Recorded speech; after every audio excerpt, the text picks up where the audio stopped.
सभी विद्यार्थियों का श्री शक्ति ऑनलाइन क्लासेज में फिर से स्वागत है। तो अपना चैप्टर नंबर चल रहा था 13वां वेक्टर में हमने वेक्टर क्या होता है वो पढ़ लिया और वेक्टर कितने प्रकार के होते हैं वो भी हमने पढ़ लिया। तो आज हम पढ़ेंगे दो वेक्टरों का योग कैसे करते हैं वो भी हमने पढ़ लिया। तो आज का जो टॉपिक है वो है आपका सदिश योग के गुणधर्म, यानी कि योग हमने कल किया था दो सदिशों का योग किस प्रकार करते हैं। एक तो हमने किया था त्रिभुज नियम से, समांतर चतुर्भुज नियम से और एक बहुभुज नियम से। तो आज हम पढ़ेंगे इस योग के गुणधर्म। तो पहला है क्रम विनिमयता। क्रम विनिमयता का मतलब क्या है? यदि कोई दो सदिश ए तथा सदिश बी है तो सदिश ए प्लस बी बराबर होता है सदिश बी प्लस ए। आगे बात में, यानी कि योग के लिए ये जो सदिश योग है वो क्रम विनिमय नियम का पालन करता है, यानी कि दो सदिशों के आप ए प्लस बी या बी प्लस ए दोनों क्या होते हैं? बराबर होते हैं। तो इसका प्रमाण कैसे? वही समांतर चतुर्भुज नियम से। आगे बात सुन, मान लीजिए ए बी और एक सदिश आपका ये है सी, इसको मान लीजिए सदिश ए और ये है आपका सदिश बी। तो समांतर चतुर्भुज का निर्माण कर देते हैं।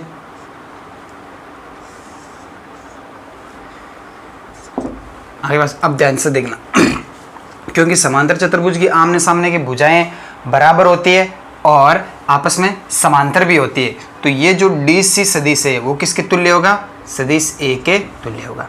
और ये जो ए डी सदिश है वो किसके बराबर होगा? सदिश बी के बराबर होगा। आगे बात में अब देखिए ध्यान से, सदिश ए और सदिश बी, इस पर हम कौन सा नियम लगा देते हैं? त्रिभुज नियम से।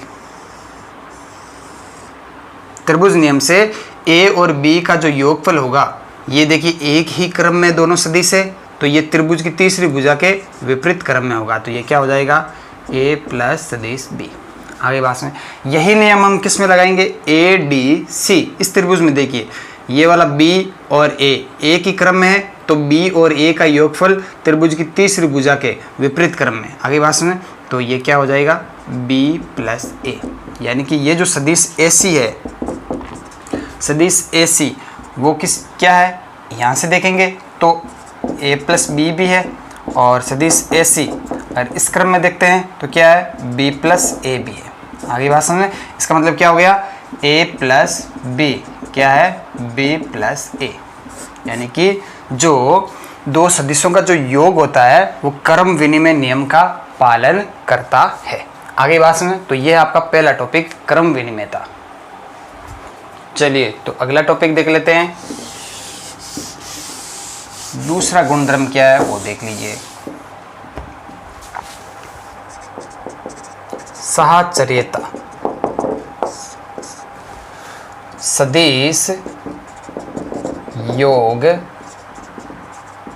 साहचर्य नियम का पालन करता है। यदि ए बी सी तीन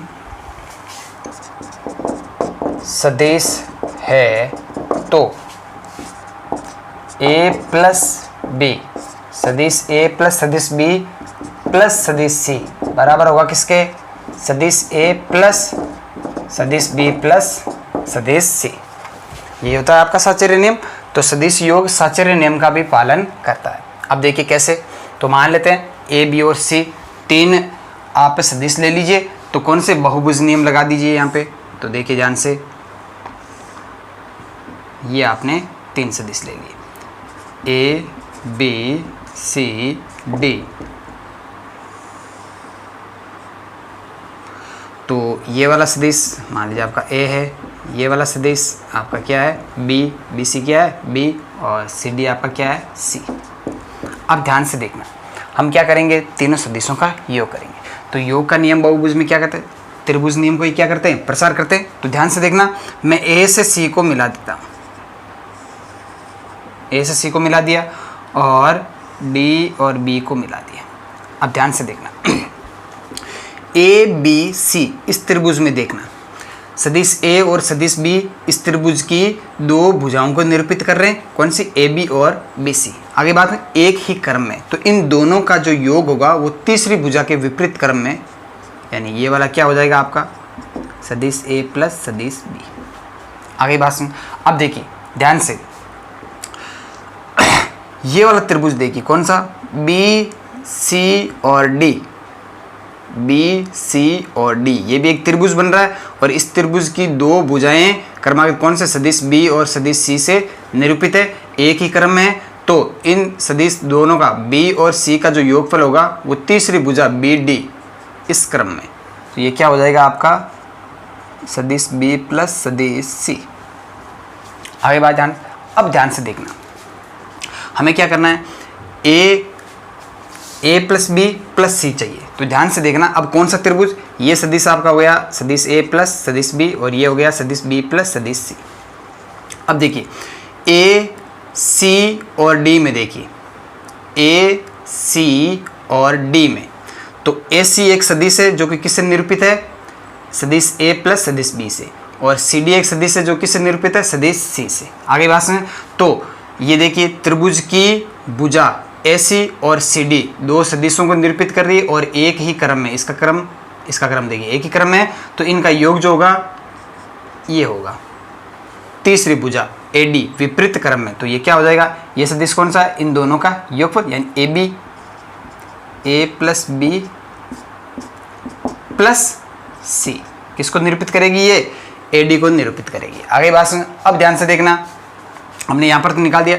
अब देखिए त्रिभुज ए बी और डी, देखिए त्रिभुज ए बी और डी, इसमें देखिए ए बी सदिश ए को निरूपित कर रही है और बी डी किसको निरूपित कर रही है, सदिश बी प्लस सदिश सी को निरूपित कर रही है, तो इन दोनों का जो योगफल होगा त्रिभुज की तीसरी भुजा कौन सी है, ए डी विपरीत क्रम में, तो ये क्या हो जाएगा सदिश ए प्लस ये कौन सा है, बी प्लस सी।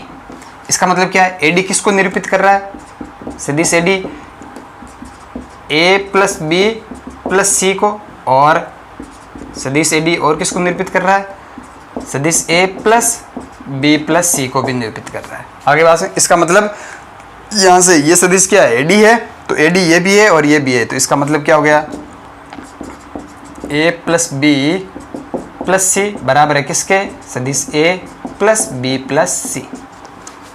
आगे बात समझ में, तो साहचर्य नियम का पालन करता है, इसीलिए हम इस सदिश को ये दोनों रूप नहीं लेके आप सीधा भी लिख सकते हो, सदिश ए प्लस सदिश बी प्लस सदिश सी। आगे बात, क्योंकि जो योग का गुण द्रव्य में ये साहचर्य नियम का पालन करता है, इसलिए आप इन दोनों को अलग अलग से नहीं लिखे, आप इनको कॉमन, इसको आप क्या लिख सकते हो, ए प्लस बी प्लस सी भी, और इसको भी आप लिख सकते हो सदिश ए प्लस सदिश बी प्लस सदिश सी। आगे बात सुने, तो सदिश योग साहचर्य गुणधर्म नियम का भी पालन करता है, तो ये आ गया आपका दूसरा गुणधर्म। चलिए तो अगला गुणधर्म देख लीजिए।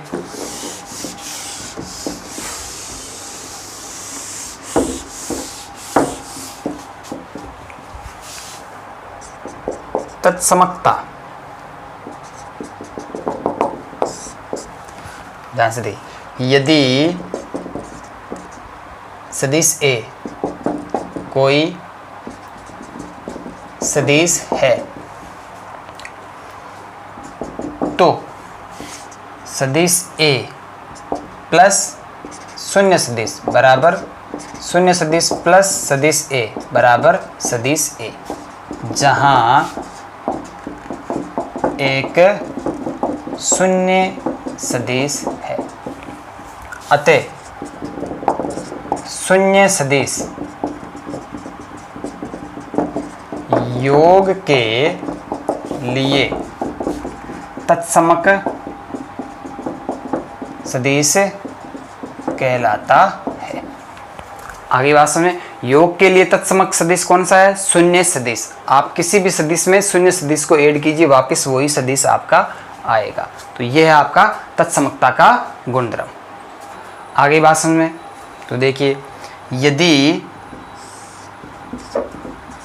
OP कोई सदिश A से निरूपित है, आगे बात समझ में, सदिश OP किससे निरूपित है, सदिश A से, तो PO पी ओ सदिश क्या होगा? अब देखिए पी ओ सदिश, देखिए पी ओ का परिमाण वही है जो ओ पी का है, लेकिन फर्क क्या है, केवल दिशा परिवर्तित हो जाएगी। पी ओ की दिशा किस तरफ हो जाएगी? इस तरफ हो जाएगी, तो वो किसके बराबर? इसका ऋण सदिश के बराबर हो गया। आगे बात में, तो आप यहाँ से देख सकते हैं सदिश ओ पी प्लस सदिश पी ओ, सदिश ओ पी प्लस सदिश पी ओ, ये किसके बराबर हो जाएगा?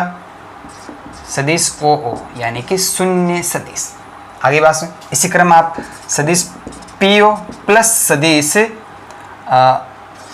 ओ पी, तो ये कौन सा हो जाएगा? सदिश पी पी, ये भी क्या है? शून्य सदिश। अब देखिए O P plus P O वापिस किस पे रुक रहा है? ओ पे, इसलिए शून्य शून्य, ये क्या हो गया? शून्य सदिश।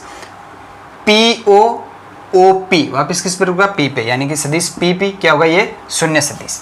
आगे बात में कैसे? आप देख सकते हैं ओ पी क्या है? सदिश ए, प्लस पी ओ क्या है? सदिश माइनस ए, तो इन दोनों का योगफल क्या हो जाएगा? शून्य सदिश। आगे बात, इसी प्रकार पी ओ सदिश क्या है?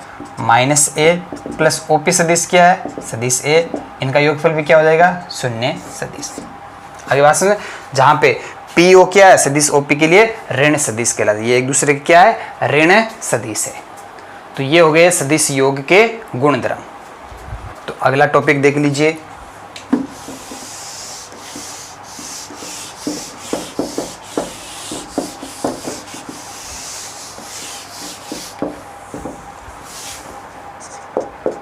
दो सदिशों का व्यकलन, यानी कि दो सदिशों का व्यकलन यानी बाकी कैसे करते हैं दो सदिशों की। आगे बात में, तो देखिए आप दो सदिश ले लीजिए ए बी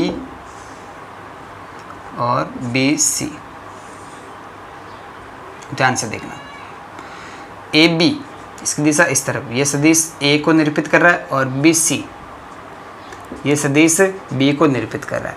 अब आपको घटाना है, यानी आपको सदिश ए माइनस सदिश बी आपको ज्ञात करना है। आगे बात में, अब ध्यान से देखना कैसे करेंगे। तो अब देखिए आपको करना क्या है, बी सी के बराबर परिमाण का और इसके समांतर इस तरफ आपको रेखा खींचनी है, रेखा करना। आगे बात में, इसको बिंदु दिया हमने सी, तो ये आपका सदिश क्या है? बी। आगे बात में, इसको मैं बिंदु दे देता हूँ डी। बी डी का परिमाण बी सी के बराबर है, बी डी का जो परिमाण है वो बी सी के बराबर है, और दिशा मैं इस तरफ ले लेता हूँ विपरीत। अब ध्यान से देखना बी सी और बी डी में क्या फ़र्क है? बी सी का परिमाण और बी डी का परिमाण बराबर है, दोनों एक ही आधार पर स्थित है, लेकिन फ़र्क क्या है? केवल दिशा का फ़र्क है। ये दोनों एक दूसरे की विपरीत दिशा का, इसका मतलब बी डी क्या हो जाएगा? Minus B. अब आपको करना कुछ नहीं है, अब आपको ये त्रिभुज लेना है। हमें क्या करना था? दो सदिशों का व्यकलन करना था। अब त्रिभुज ए बी डी में देखिए, त्रिभुज ए बी और डी में देखिए, ए बी और बी डी एक ही क्रम में दो भुजाएं हैं, जो कि सदिश ए और सदिश ये भी क्या है? सदिश ही तो है, माइनस बी माइनस सदिश बी, ये भी क्या है? एक वेक्टर ही है। इन दोनों को निरूपित कर रहे हैं, तो इन दोनों का योगफल आप कर दीजिए। इन दोनों का क्या कर दीजिए? योगफल कर दीजिए। वो त्रिभुज की तीसरी भुजा विपरीत क्रम में ए डी द्वारा निरूपित होगा।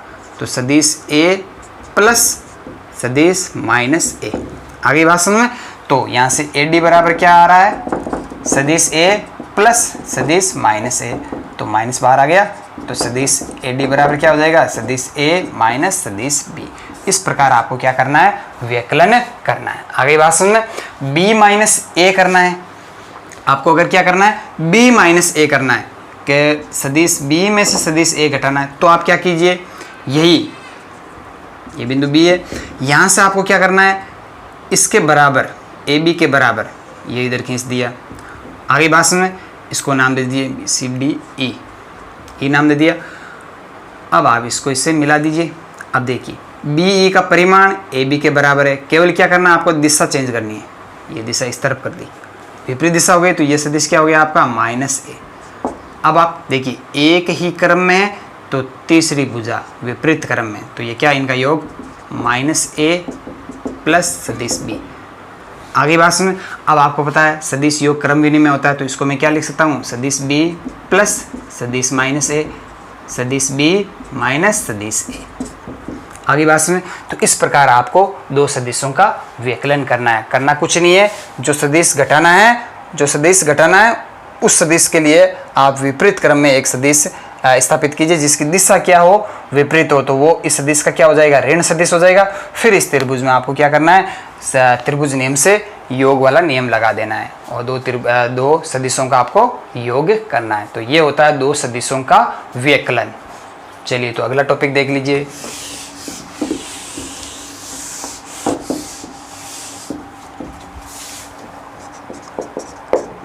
सदिश का अदिश से गुणनफल। अब ध्यान दीजिए, मान लीजिए आपके पास में कोई एक सदिश a है, सदिश a तथा एक अदिश है लैम्बडा। आगे बात सुनिए, तो इन दोनों का जो गुणन होगा वो कैसे परिभाषित होगा, लैम्बडा इंटू सदिश a। आगे बात सुनिए, और इन दोनों का जो गुणा होगा वो भी वापस क्या आएगा, एक सदिश ही आएगा, यानी लैम्बडा इंटू सदिश a ये क्या है, वापस एक सदिश ही है। अब बात करते हैं परिमाण की, तो ये भी एक सदिश ही है। तो ध्यान से देखना, सदिश a का जो परिमाण है वो क्या होता है, a। तो लैम्बडा इंटू सदिश a का परिमाण ये क्या हो जाएगा, लैम्बडा तो वैसे भी अदिश ही है और सदिश a का परिमाण यानी लैम्बडा इंटू सदिश a। तो किसी सदिश a को अदिश लैम्बडा से गुणा करने पर प्राप्त सदिश लैम्बडा इंटू a का जो परिमाण होगा वो सदिश a के परिमाण a का लैम्बडा गुना होता है। कितना गुना होता है, लैम्बडा गुना होता है। आगे बात सुन, तो ये होता है एक सदिश का अदिश से गुणा कैसे करते हैं। आगे बात समझ, तो एक अदिश का सदिश से गुणा करने पर प्राप्त राशि वो भी क्या होती है, एक सदिश ही होती है, यानी लैम्बडा इंटू सदिश है। ये भी क्या है, एक सदिश ही है जिसका जो परिमाण है वो सदिश a के परिमाण का कितना गुना हो जाता है, लैम्बडा गुना हो जाता है। अब ध्यान से देखना, जैसे ये आपका कोई सदिश है ए बी आपका सदिश क्या है, a। आगे बात समझ। अब ध्यान से देखना, हम क्या करते हैं कि इस सदिश को आप 1/2 से गुणा कर दीजिए। आगे बात, जो सदिश है इसको आप 1/2, 1/2 क्या है, एक अदिश है, इससे गुणा करेंगे तो जो प्राप्त सदिश होगा वो क्या होगा, 1/2 इंटू सदिश a। अब ध्यान से देखना, 1/2 इंटू सदिश a, इस सदिश का परिमाण क्या होगा, 1/2 इंटू सदिश a का परिमाण, यानी सदिश a के परिमाण का क्या हो जाएगा, आधा हो जाएगा। तो ये जो सदिश है 1/2 इंटू सदिश a वो क्या है, ये वाला, इसका आधा कर दीजिए, जैसे इसको नाम दे दिया c। तो सदिश AC ये क्या हो जाएगा, 1/2 इंटू सदिश a, यानी सदिश a का आधा। अब दिशा क्या रहेगी इसकी, सेम ही रहेगी। आगे बात में, अब वो किस पे डिपेंड करेगा, लैम्बडा पे डिपेंड करेगा। किस पे डिपेंड करेगा, लैम्बडा पे डिपेंड करेगा। अगर लैम्बडा धनात्मक है तो हम क्या कहेंगे कि जो लैम्बडा इंटू सदिश a है, यानी कि ये जो सदिश है इसकी दिशा क्या रहेगी, सदिश a की ही दिशा रहेगी। अगर लैम्बडा आपका ऋणात्मक है तो सदिश लैम्बडा इंटू a इसकी जो दिशा रहेगी वो क्या रहेगी, सदिश a की विपरीत, सदिश a की क्या रहेगी, विपरीत रहेगी। आगे बात में, जैसे a b ये आपका सदिश a है मान लीजिए। आगे बात समझ, जिसका परिमाण क्या हो गया, सदिश a का परिमाण a, यानी कि ये ए बी लेंथ है वो कितनी है आपकी, a है। अब वही बात है, मैं इसको -1/2 से गुणा कर दूं, -1/2 भी क्या है, एक अदिश राशि है, इसको मैं सदिश a से गुणा कर दूं तो आपका सदिश क्या आएगा, -1/2 सदिश a। अब इस कंडीशन में ये सदिश क्या हो जाएगा, ये इसको मान लीजिए c, यानी ये दिशा इसकी क्या हो जाएगी, विपरीत हो जाएगी। ये वाला CA सदिश क्या होगा, -1/2 सदिश a। आगे बात, अब बात करते हैं कि इसको किसे भी, जैसे सदिश a है AB, ये सदिश आपका a है, इसको किसे 2 से गुणा कर दो। 2 से गुणा करने का मतलब 2 इंटू सदिश a, ये भी एक सदिश हो गया। अब इसका परिमाण क्या होगा, सदिश a के परिमाण का 2 गुना यानी 2a हो जाएगा। आगे बात में, अब देखिए 2 से गुणा किया, पॉजिटिव है, तो जो सदिश है 2 इंटू सदिश a वो क्या है, इसी दिशा में लेकिन बढ़ जाएगा, कितना, दुगुना हो गया, यानी यहाँ तक। इसको मान लीजिए सी, तो सदिश ए सी, ये वाला सदिश दिशा इस तरफ भी है क्योंकि पॉजिटिव है, अदिश जो राशि हमने लेमड़ा ली वो क्या पॉजिटिव है, तो दिशा यही रहेगी। तो ये ए सी सदिश क्या है, 2 इंटू सदिश ए। आगे बात, अब ध्यान से देखना, तो इनको मैं मिटा रहा हूं।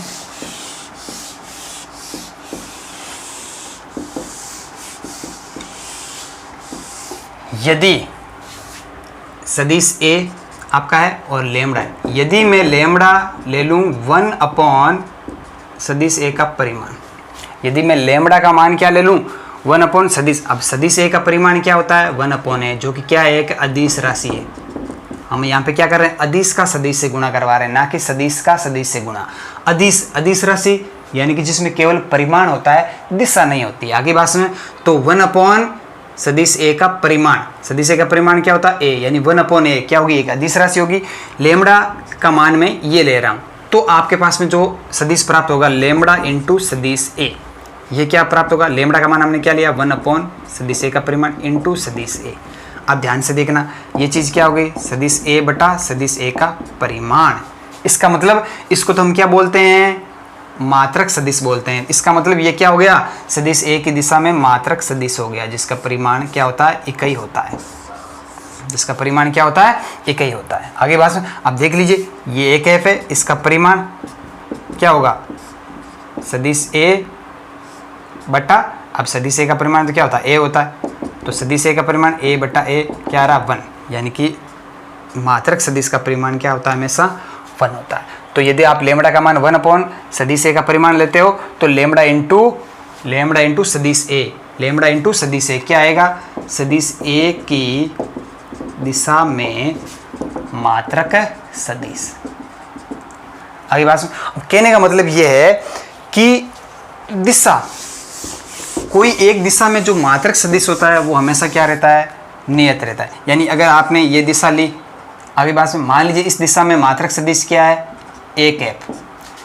आगे बात में कि इस दिशा में मात्रक सदिश क्या है, ए कैप है। तो ए कैप क्या है, जिसका कि परिमाण क्या होता है, इकाई होता है। यानी कि इस दिशा में जैसे मान लीजिए ये आपका, ये लेंथ क्या है 1, ये लेंथ क्या है 1, ये लेंथ क्या है 1 1 1, आप ले रहे हो 1 1, तो ये वाला सदिश भी क्या होगा, ए कैप ही होगा।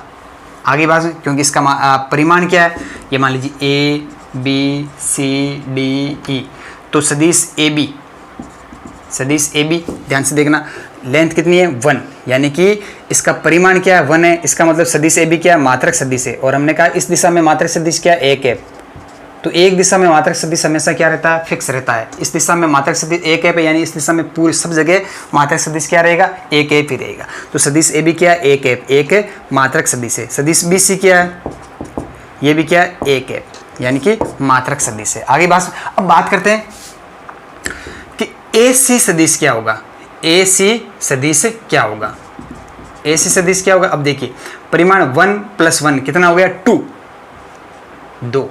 आगे बात में, यानी कि ए सी सदिश परिमाण क्या हो गया 2। हम क्या, किसी भी सदिश को आप किस प्रकार लिखते हो, सदिश ए बराबर क्या होता है, सदिश ए का परिमाण इंटू सदिश ए की दिशा में मात्रक सदिश।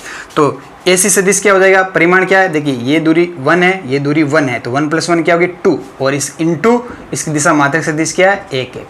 तो सदिश ए सी क्या हो जाएगा, 2 × ए कैप। आगे बात समझ में, तो ये होता है मात्रक सदिश का, यानी कि कोई भी सदिश किस रूप में लिखा जाता है, सदिश का परिमाण इंटू उसकी दिशा में मात्रक सदिश। आगे बात समझ में, तो ये सी डी भी क्या है 1, डी ई भी क्या है 1। अगर आप कहें कि ए इंटू सदिश ए ई, सदिश ए ई ये क्या होगा 1 1 1 1, यानी कि ए ई लेंथ कितनी होगी 4, तो 4 गुणा इसकी दिशा में मात्रक सदिश तो क्या है, ए कैप ही है। आगे बात समझ में, तो व्यापक रूप में कोई सदिश हम कैसे लिखते हैं, ये वाला ए बी। आगे बात समझ में, और ये लेंथ कितनी है, मान लीजिए ए है, लेंथ कितनी है, ये ए बी की लंबाई कितनी ए, और इसकी दिशा में मात्रक सदिश क्या है, ए कैप। तो सदिश ए बी क्या हो जाएगा आपका, ए into A cap, A into A cap. तो सदिश ए बी और ए इंटू ए कैप क्या है, मान लीजिए सदिश ए। तो ये जो ए बी सदिश है ये किसके बराबर होगा, परिमाण इंटू इसकी दिशा में मात्रक सदिश। तो ये होता है सदिश का अदिश से गुणा, और उसके आधार पर आपको ये चीज़ भी आपको बता दी। क्लियर है? तो एक सदिश का अदिश से गुणा कैसे करते हैं, आगे बात समझ में। कोई भी सदिश है आपका, उसका अदिश से गुणा क्या होगा, लैम्बडा इंटू सदिश है। ये जो राशि प्राप्त होगी ये भी वापस क्या होगी, एक सदिश ही प्राप्त होगी, और इसका जो परिमाण होगा इस सदिश ए के परिमाण का कितना गुणा होगा, लैम्बडा गुणा होगा। आगे बात समझ में। अब इसकी दिशा किस पे डिपेंड करेगी, लैम्बडा के मान पर डिपेंड करेगी। अगर लैम्बडा धनात्मक है तो लैम्बडा इंटू सदिश ए की दिशा क्या रहेगी, जो सदिश ए की दिशा है। अगर लैम्बडा ऋणात्मक है तो लैम्बडा इंटू सदिश ए की दिशा क्या रहेगी, जो सदिश ए की दिशा है उसके विपरीत रहेगी। आ गई बात समझ में। तो ये होता है सदिश का अदिश से गुणा। क्लियर है? आप ध्यान से देखना। एक चीज मैं आपको और बता देता हूं, जैसे लैम्बडा का मान पॉजिटिव या नेगेटिव हो सकता है। अब परिमाण तो हमेशा हम क्या लेते हैं, पॉजिटिव ही लेते हैं। तो लैम्बडा इंटू सदिश ए का जो परिमाण होगा वो किसके बराबर होगा, सदिश ए के परिमाण का लैम्बडा गुणा। अब यहाँ पे लैम्बडा के ऊपर मोड लगाने का तरीका, मोड लगाने का मतलब ये है कि क्योंकि अगर आपने ये ले लिया कि ये आपका सदिश ए है, लैम्बडा का मान आपने ले लिया -2, आगे बात में, तो हम कहेंगे कि लैम्बडा इंटू सदिश ए का परिमाण क्या होगा। अब इसका परिमाण यानी लैम्बडा इंटू सदिश ए का परिमाण यानी कि लैम्बडा यानी 2 इंटू ए। परिमाण हमेशा हम क्या लेते हैं, पॉजिटिव ही लेते हैं। आगे बात में, तो 2 है। ऐसा नहीं है कि कभी लैम्बडा का मान -2 है तो लैम्बडा इंटू ए इसका परिमाण क्या होगा, सदिश ए का परिमाण ए है, इसका -2 गुना आपको नहीं लेना है, क्योंकि परिमाण जो होता है वो हमेशा क्या होता है, पॉजिटिव होता है। तो आपको इस प्रकार लेना है। आगे बात समझ में, यानी मोड ऑफ लैम्बडा। अब लैम्बडा का मान पॉजिटिव है तो कोई प्रॉब्लम ही नहीं है, नेगेटिव है जैसे -3 -4 कुछ भी है तो उसका जो नया सदिश प्राप्त होगा उसका जो परिमाण होगा वो आपको पॉजिटिव रखना है। जैसे -2 है तो क्या रखोगे, +2 इंटू सदिश ए का परिमाण, यानी ये जो नया सदिश प्राप्त होगा लैम्बडा इंटू सदिश ए, इसका जो परिमाण होगा मोड ऑफ लैम्बडा इंटू ए के बराबर होगा। आगे बात समझ में ना। तो क्लियरली, तो ये होता है सदिश का अदिश से गुणनफल। चलिए, तो आज की क्लास में इतना ही, बाकी हम पढ़ेंगे कल की क्लास में। तो अधिक से अधिक यूट्यूब चैनल को शेयर कीजिए, सब्सक्राइब कीजिए। अगर कोई चीज़ समझ में नहीं आ रही है तो कमेंट बॉक्स में ज़रूर लिखिए। धन्यवाद।